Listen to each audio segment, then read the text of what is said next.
परेशानी हो सकता है। कुछ नेताओं के कहने पर, कुछ अधिकारियों के कहने पर आपने यह प्रोसेस शुरू कर दिया। सुनील कुमार मंत्री जी को भी बीपीएससी वाले के परिवार के परिजन लोग मिले कि सर कर दीजिए, बहुत दूर है बाल बच्चा मेरा। लेकिन सबको तबादला नीति बना था विशिष्ट शिक्षक का, पहले उसी का ना पोस्टिंग होना था, आप घुसा दिए बीच में सबको।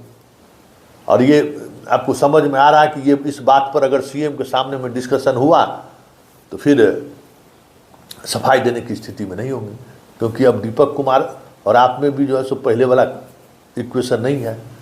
दीपक कुमार का पर कतरिएगा तो दीपक कुमार आपको छोड़ थोड़ी देंगे, आपका भी पर कतराएगा ना। तो अब बताइए कि एक ऐसे इशूज पे आप मुख्यमंत्री के निशाने पर आने की स्थिति में हो गए हैं जो इशूज कोई मतलब ही नहीं रखता था। इसका कोई मतलब था? कोई मतलब नहीं था।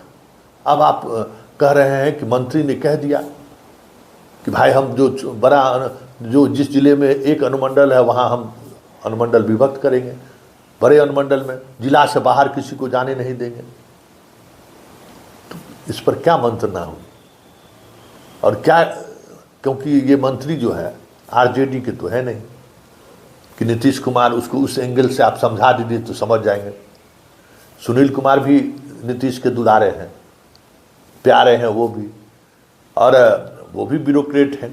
आप ब्यूरोक्रेट हैं तो वो भी पूर्व ब्यूरोक्रेट हैं, वो भी नीतीश कुमार का बहुत सारा जायज नाजायज बाएं दाएं अगल बगल वाले काम में सहमति जताए हैं, तब ना आज मंत्री हैं।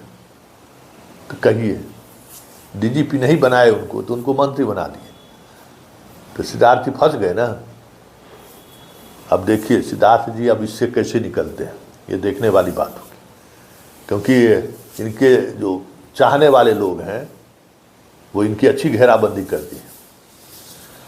ये कि पाठक सब गलत ही किया है, अरे पाठक बर्बाद कर दिया, बेपटरी कर दिया, हम उसको आप तो ज़बरदस्ती लिए थे ना, आपको तो शिक्षा विभाग मुख्यमंत्री नहीं दे रहे थे।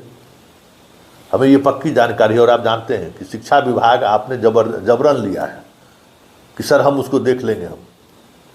तो जब आप जबरन लिए तब तो अब हिसाब किताब होगा ना, किसी लिए थे जबरन कि सेक्शन अफसर के चंगुल में फंस जाइए आप।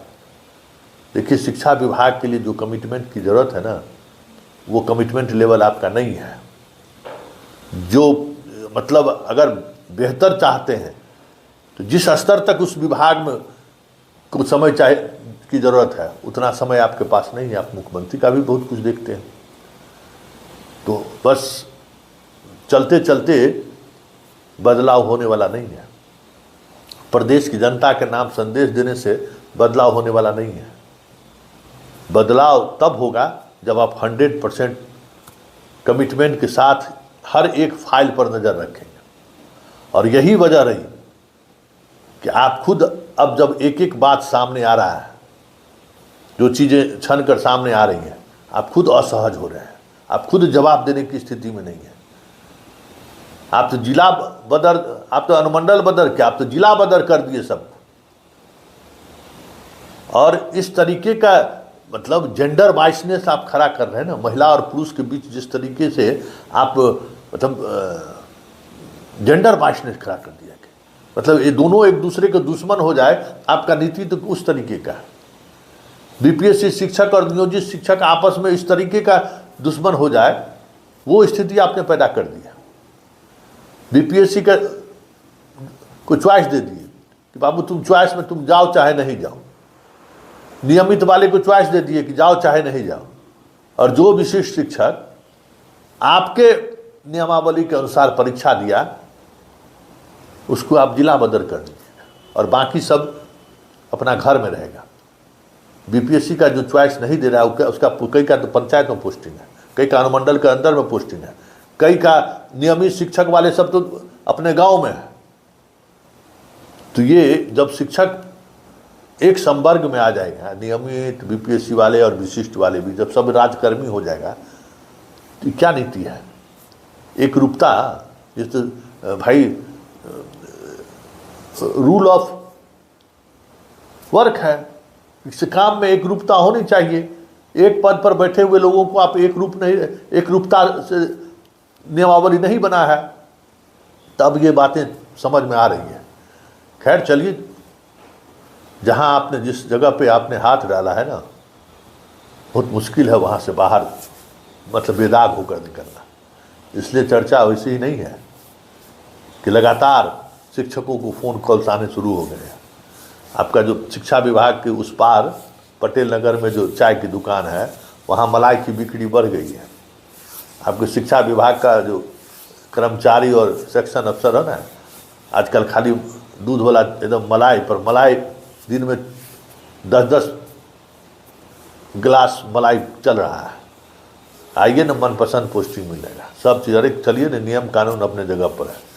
3 गो स्कूलवा का लिस्ट दे दीजिएगा, सब पोस्टिंग हो जाएगा। आप अपना देख लीजिए कहाँ कहाँ हो सकता है आपको। तो ये खेला तो चल रहा है।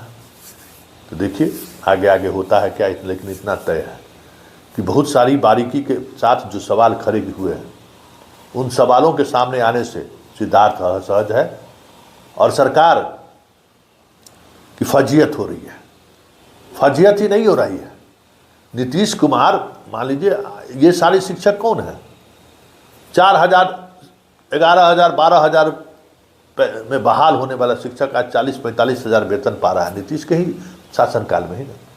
नीतीश ने ही जो कुछ भी किया है, नीतीश के शासनकाल में ही हुआ है इनके लिए।